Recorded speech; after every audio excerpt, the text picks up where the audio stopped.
Well, it's great to see that, we can see these generational influences among the musicians, playing out in the film, and hopefully, so also some stuff, just how were they received in Africa? How did it influence their music?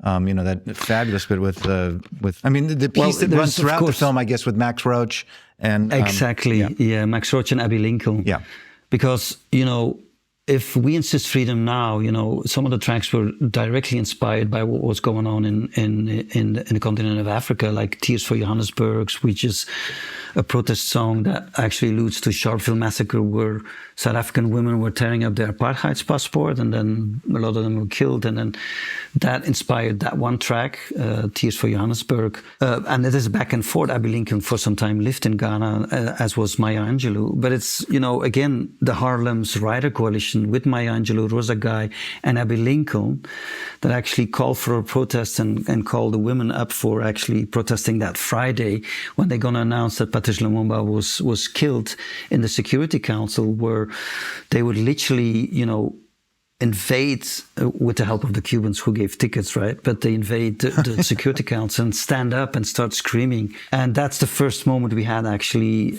in the film. We were working towards that end. I thought it was a very strong ending where you have that collapse between the music story and the history in the United Nations and history of jazz and the independence movement that inspired the civil rights movement, but is so visible in that We Insist Freedom Now album.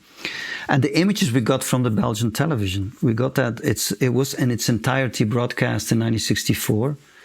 And here you have the Belgians in awe with that concert. But the flip side is in 1964, the genocide happening in the Congo.